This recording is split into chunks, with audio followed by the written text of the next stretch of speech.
We very much appreciate you taking your time out of your busy evening to join us for our webinar.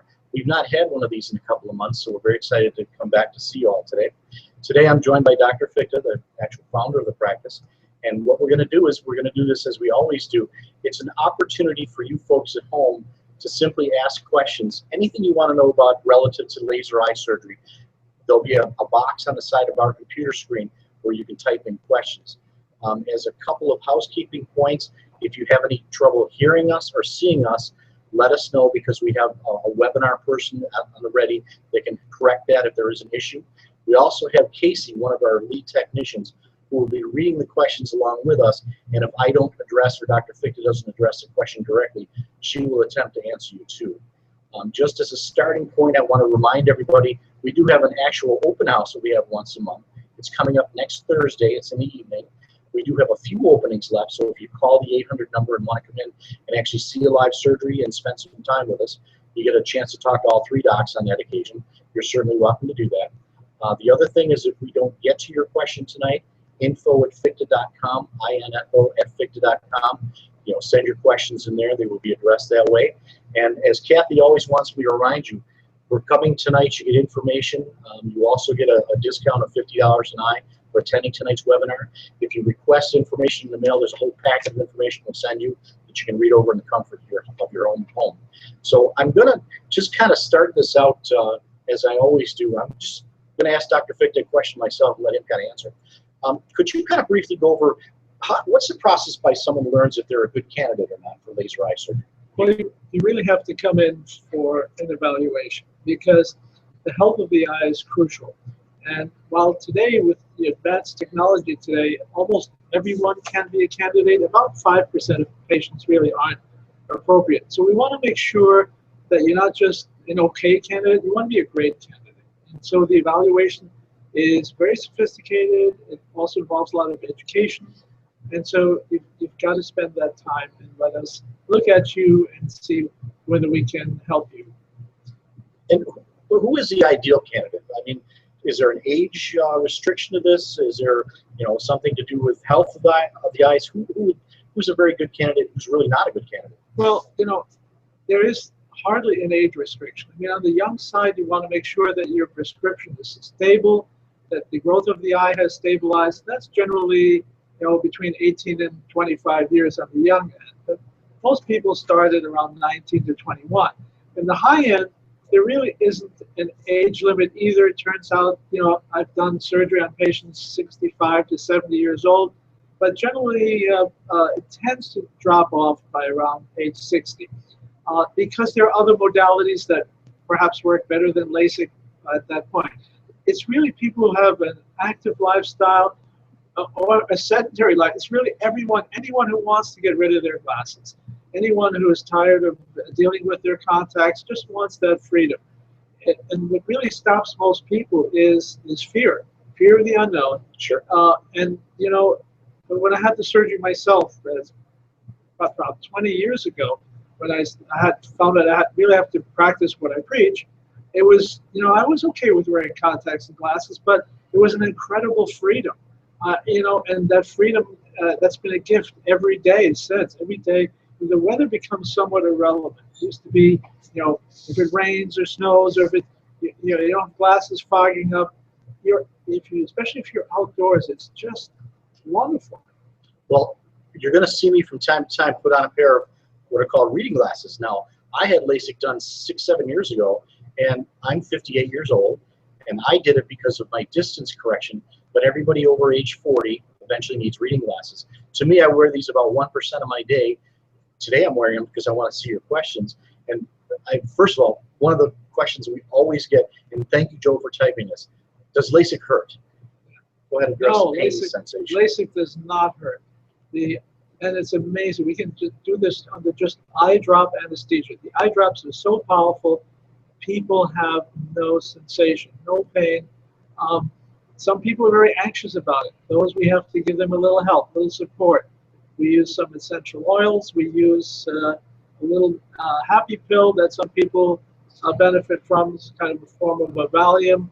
And also, we use a lot of verbal sedation. So we talk to you and we let you know where you are. The procedure, the laser is like two 20-second segments. It's very fast. What takes most of the time is just getting you in position and lining things up, making sure you're comfortable. But the procedure is just amazingly fast. 20 seconds times 2 to change your life. Now, one of the things that I get stopped on the street all the time, a lot of people ask me, they say, reading glasses used to be a horrible thing to address, the fact that you're going to need reading glasses. That's a different mechanism in the eye, but primarily the other big thing people ask me all the time is, I have diabetes, it's under control, not me personally, but I'm saying folks ask me that. Is it feasible, possible, if you have diabetes, can you still have this done? Sure. This is where the eye health situation comes in. If you have diabetes, many people have diabetes. It's well controlled. They're not having any systemic side effects, meaning their kidneys, their eyes are not involved by the diabetes. They can have this done. However, if someone has a more severe eye health problem, then that's someone who's not appropriate. It is, after all, surgery. The other thing that people always, a lot of people, once they reach that 40, 45-year age group, are worried about, they're hoping to get rid of glasses completely.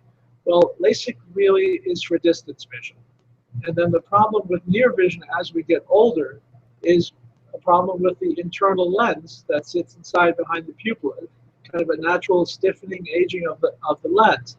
So when you're under age 45, LASIK doesn't make you need reading glasses. It just makes you a normal person. If you have LASIK, it makes you like a person who's wearing their contacts or their glasses for their distance vision. So if you're above age 45, then you need to have reading glasses. Some people do something called monovision, where they have one eye. A lot of people with contact lenses in that age group will have one contact for distance and one contact for near or semi-near. And we can do that with LASIK also. So, of course, that's one reason when people get a lot older, then they'll turn to laser, cataract surgery or laser surgery on the lens of the eye. But that's a different topic. We're not talking about that tonight. Well, one of the big things we try to really let you know about is the technology aspect of this. And we have felt over the years, Dr. Fichte and I have been over 26 years together doing these things, 44,000 of these later. And one of the things he's always done, or his practice has always done, is really invest in the technology. So talk a little bit about how we do the flaps, meaning that there are two parts to laser. Talk a little bit about the actual process, if you will. Well, the flap is made using a laser. Now, what's so incredible about that is that before we make the flap, we can actually map it out. We can analyze it. The instrumentation, maps out the potential flap.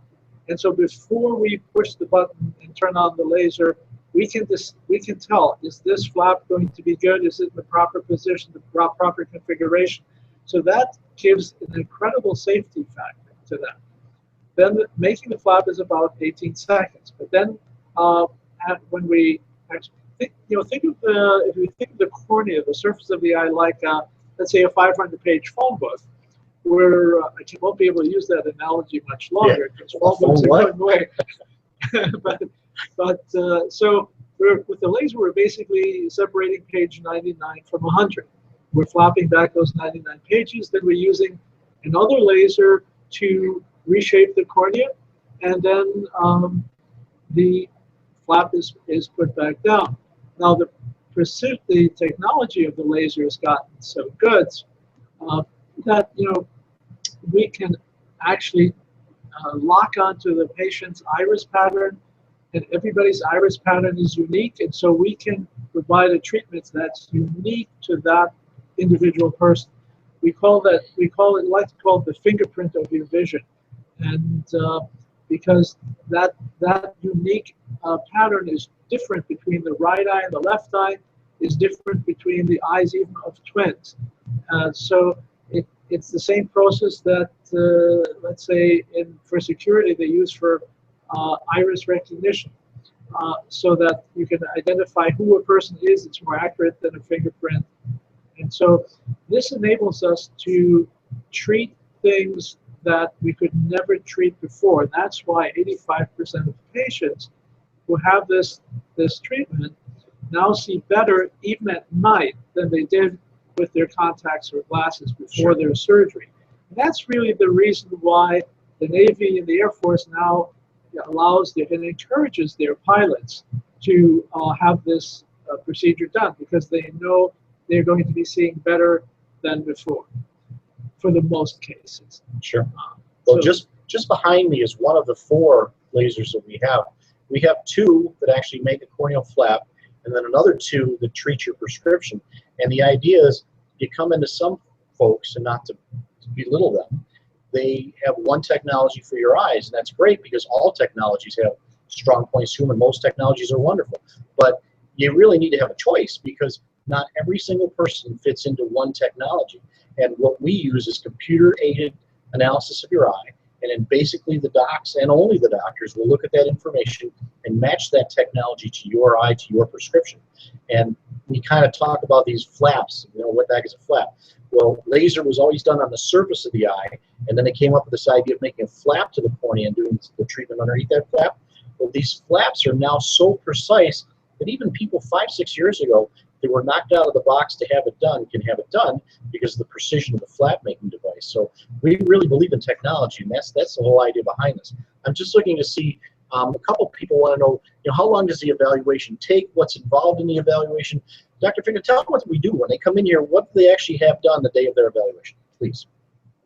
Well, we do, as part of the evaluation, we do a normal eye examination to get the baseline information. But then we do a lot of mapping and measurements of the eye that are unique to doing laser eye surgery. So we do a number of topographical analyses because we need to know the shape, the thickness of the cornea, and then we actually measure optics of the eye that go beyond what the average eye exam does. We use a computer-based light system. It uses infrared light that is, shined into your eye. And as the reflections come back, we can measure very precisely what is the unique prescription for that individual. And that's what I was referencing, that no 2 people are the same. And then we can program that into the treatment program in our software, and then provide that unique treatment to the patient. Now that takes time, and that takes also some patient cooperation. It's a very easy evaluation to go through. We also spend quite a bit of time educating the patient, because this is not a black box. We want them to realize what we're doing and why, and what the pros and cons are. What are the risks and benefits? We also like to spend a lot of time learning about the patient to see what are their needs. Can we meet their needs? Can we meet their expectations? Are they an appropriate candidate? So this is part of our evaluation. It's about 1.5 hours to 2 hours. But at that point, the patient can best make a decision if this is something they want to proceed with. I'll kind of address the elephant in the room, because what happens sometimes, there's really not an elephant in the room, as a matter of saying this. People say, I go to some places and they say free evaluation. I can have a free evaluation.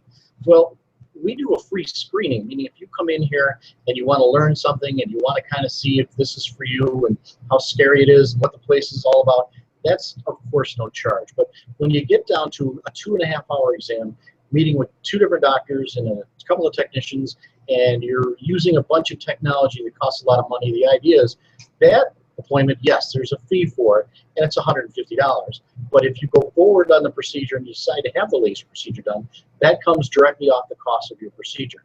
And we feel something that you pay nothing for really doesn't have a lot of value to it. But the idea is we charge for that because you're seeing all these docs, and at the end of it, we can definitely tell you if you're going to be a candidate. And that information is reviewed by all the MDs, et cetera, to make sure you're truly a good candidate. Now, to that end also, 5 minutes into the exam, if we find that you're not a good candidate, instead of taking your money and making you go through all these tests that you don't need, we'll tell you. We'll just say, based on your prescription, based on our experience, you're probably not the best candidate because it might not work for you. And to that end, explain who it might not work for, because the big other secret word in the world is astigmatism. You say the word astigmatism, it sounds like you just pronounced them, the dead skunk on the highway. Talk about astigmatism. What does that mean? Astigmatism is the shape of the cornea, the surface of the eye. And it's really if the eye is shaped more like an egg than a ball. So the common analogy is, with astigmatism, your cornea has the shape of a football as opposed to a baseball. And the beauty of the new technology is that we now can treat astigmatism. And again, it has to do with the ability to track the eye as it's moving. People are always wondering, my eyes, they move a little bit. If I move a little bit during the surgery, will it affect my prescription? I always tell people the analogy, if you think of the football, if your football shaped like this, in this direction, and then that's your astigmatism. So we have to be able to treat you in that direction. And if you lay down and your eye moves, well then we have to have iris tracking so that we can treat you in the position where your astigmatism is. The technology is now so good, we have excellent results with astigmatism treatments. In fact, our laser is the only one that has FDA labeling to support our claim that we can treat astigmatism with our laser. Now, there's some people whose astigmatism is really extreme, and it's not, does not have a regular shape. So instead of a football has kind of a regular shape, but a turnip does not. So if someone has a turnip-shaped cornea, then those are not appropriate people. And those are people who often show up at a clinic like ours because they're people who are looking for help. They're people who can't get really good vision with glasses, or it's difficult for them to get vision with contacts. So they're hoping the laser will help them. Well, our job is, at this point, we still can, but they cannot. But the way technology is changing, we think that in the next 5 years, even those patients will be able to help. Well, the most powerful word is no, too. We have to tell people no. It's very important to say no when it's not appropriate. But things we're doing today, patients we're treating today, 20 years ago it was our wish list, and now we're meeting that demand. So it's a very exciting time to be able to help patients. Well, we hear a lot about specifically, nuts and bolts of this. Is people will say to me, I was told in the past I'm not a candidate because my cornea is quote unquote too thin. And thinness of a cornea, it sounds like it would be a good thing because thin is good, but the idea is, talk about corneal thickness and thinness and how in the past we had to treat everybody without any flaps, and now it isn't just surface treatment. Well, surface treatment is where you're not making a flap, and it is a very good treatment. However, it takes about a week to really heal and recover from that. And so it's not as convenient, and it's not as comfortable. Whereas the LASIK patients who have a flap, they pretty much heal overnight. They have maybe a couple of hours where their eyes are a little stingy, a little scratchy, and then the next day, most of them are off to the races. So that's what really has made LASIK so popular. But it's just an ongoing process. Now, if the cornea, the thickness of the cornea, if the cornea is not thick enough, it really depends on your prescription, and it depends on the shape of the cornea. And so we're probably getting a bit more technical than we need to, but for thinner corneas, we sometimes have to say no, or we have to do the surface treatment, the PRK treatment. One big advantage of the all-laser LASIK treatment, doing the LASIK with the LASIK flap with the laser, is that we can control the thickness of the flap. We can keep it very thin so that we can treat thinner corneas. When we used to do this with the blade, we didn't have the predictability with the blade with regard to thickness. So some thinner corneas really shouldn't have a blade procedure. Again, if we go back to the phone book analogy, as I mentioned, with the laser, if we want to separate page 99 from 100, we can. But with the blade, we might get page 125, we might get page 130. We just don't have that accuracy as we do with the laser. Well, people ask me because I'm in the room 5 days a week, all 3 doctors, different procedures. Part of my job is to make sure everything's calibrated, working properly, the surgery goes smoothly, and having had it done myself, I can kind of keep people a little more calm because I can tell them what to expect as it unfolds step by step. So if someone is having it done and I say to them, at this moment you're going to experience a little bit of darkness because of the pressure on your eye, and it's happening at that moment, it reassures patients. So just to kind of give you a little bit of brief analysis of what happens when you come here. You come in, you have your evaluation. It's a very comprehensive eye evaluation. We conclude that you are a good candidate. We schedule you for your day of procedure. That day arrives. You come to the office with someone who drives you in because you have to have somebody to drive you home. You wear comfortable clothes. We ask you to wear something warm. It is about 66 to 68 degrees in this room all day long. We keep it that cold because the lasers like it that chilly. You're in here for only about 20 minutes, and you're not tied down. You're not restricted in any way. Your head's not held in place. Biggest question is what happens if I move? And the idea is that, we gently, Dr. Fichte will place his hands on the side of your head and holds gently in place. But even more important than that, and that's very important, is that there's a tracking device that will lock onto the eye. So people always say, well, can I do anything wrong? Really not. And as Dr. Elmer always says, there's 2 types of surgery, perfect or not at all. And we don't do it unless it's perfect. So not that anything in life is absolutely perfect, but we come as close to it as possible. We have the science of this down to pat, to know how to do it. The thing is, your cooperation helps us. And if you're calm during the procedure, we try to keep you calm. We offer a sedative if we have to. And we try to make it as pleasant of an experience as possible. And the biggest thing is it's life-changing. You have it done, the next day you wake up, and forevermore, every single day, you use your new eyes as the greatest gift you've ever given yourself. So it's a good thing to do for yourself. It's a good thing to do for your family. So it is a very exciting thing that we do here. Just as a reminder, again, next Thursday is an open house. If you want to see a live procedure, call, make an appointment, come in for one of the seats to be able to watch it. You can ask the docs questions face-to-face. You can request information by info@fichte.com. You can call our 800-309-2020 number, and the folks in the call center will actually send you information. Also, too, Dr. Fichte just reminded me, the biggest thing people say all the time is, it's pretty expensive. When you think about the rest of your life, no, it's really not when you compare it for every day for the rest of your life. But as Dr. Fichte reminded me, there is financing in this. I mean, it sounds kind of goofy, but it's not. This is like a cable payment. If it's a lot of money for $4,000 to plunk down, we understand that.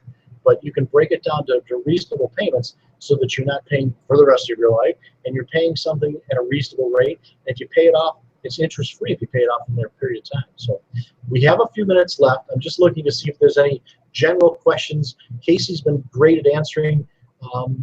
Let's see. Dr. Fichte, talk to somebody. There's a lot of you that wants to know, near sight of the glasses on, so up close is blurry. Let's see. I have to remove my glasses to read. So it sounds like this person's farsighted. So in the past, farsightedness is a weird thing because farsighted. Well, tell us about nearsighted farsightedness and how we can fix it. Right. If you're nearsighted, it's pretty easy to understand because without your glasses or contacts, you can see up close, but you can't see far away. Someone who's farsighted theoretically can't see at any distance because you have to really use your internal eye muscles to focus your eyes. So a farsighted person, a young farsighted person who doesn't have too much of a prescription, up until about age 30 to 40, can generally use their eye muscles to keep in focus. But they lose that ability, and those are usually as they age. And it's usually people find they'll get up in the morning, they can see well if they're well rested. Then after reading for a while or being on the computer, they get a headache and their vision starts getting blurry. So those are farsighted people. And we can help those people, many of them, not all of them. We can't help as broad a range as with nearsighted people. Sure. But the laser can be used to treat that also. And some people, who have astigmatism, some people have what we call mixed astigmatism. they have a little bit of nearsightedness and a little bit of farsightedness. They can kind of see, but they're always squinting. Things are just never really clear unless they squint. Or sometimes they'll kind of just push on their eye so they can see. And everybody probably has a friend that does that. And so with the laser treatment, treating astigmatism, it gets rid of that so that the image is clear all the time. So, I mean, I have people who kind of pass a driving test and say, and I say, my God, they have no glasses or contacts. And they say, Sure. my God, how did you do all this? And they just say, well, I've gone through my life squinting. So that's another person we can help.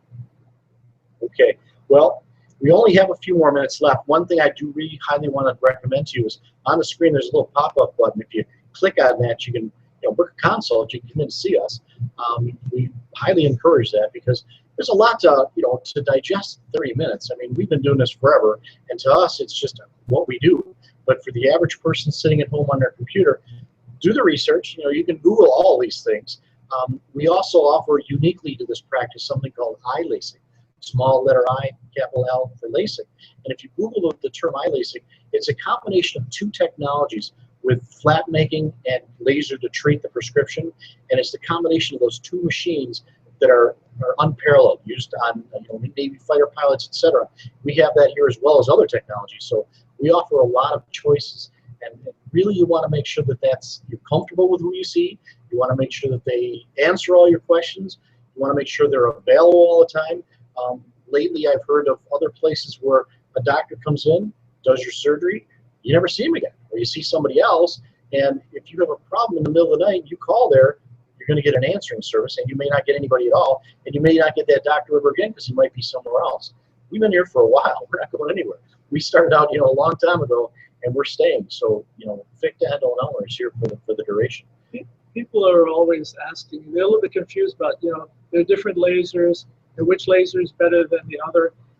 All lasers generally do a good job, but just like cars, they have, different purposes. Sure. So, some cars are great for dragging, but there's, those are the fast lasers. But you want a car that can take you over the mountain roads and do the hairpin curves. And those are the type of lasers that we're interested in because we want to be able to help everybody. We don't just want to have, it's not for us, it's a true custom therapy. It's not like you're a size 40 and we'll treat you with a suit that comes off the rack. It's custom treatment. It's not one size fits all. And so that's why we have more than one laser, because we want to match the laser to you, not you to the laser. The last thing I want to talk to you about, because we only have about 2 minutes left, is cataracts. I mean, people, if you've been either diagnosed with cataracts or you're worried about cataracts, this is more for younger folks that are in their 20s that won't have a cataract, unless by injury or whatever. But the idea is some 40, 50-year-olds are young enough now that are getting cataracts. And talk to us about whether that knocks you out of the park, you can't have it done, or what happens in that respect. Well, if someone has a very early cataract that's not really affecting their vision, it's just a mild aging change in their internal lens, they can have LASIK because that's on the surface area, the cornea. But for some people, it's more appropriate to actually use the laser internally and work on the lens of the eye, and then replace that lens with an artificial lens that can do the focusing that their natural lens no longer could, i.e. their cataract. And sometimes we combine LASIK with cataract surgery for people who have more complex prescriptions. And it's wonderful that we have this technology, not that we want to do more surgery, but that we have the technology that we can help people in a better way than we ever could before. It's amazing. It's wonderful when you take people who are dependent on their glasses, dependent on their contacts, or have cataracts, can't see, and you can rehabilitate their vision. It's just it's a blessing in life that we have the ability to do that. Well, I'd like to thank you all for joining us tonight. As our promise, we keep it to 30 minutes because it's still summer outside, so go outside to play. It is. Well, it's still light outside, so I'm going somewhere. So at the end of the story here, call us 800-309-2020, info@fichte.com. If you need any other further information, we'd be glad to provide it for you. And we really want to say thank you for taking the time. Have a good night. Thank you. Good night.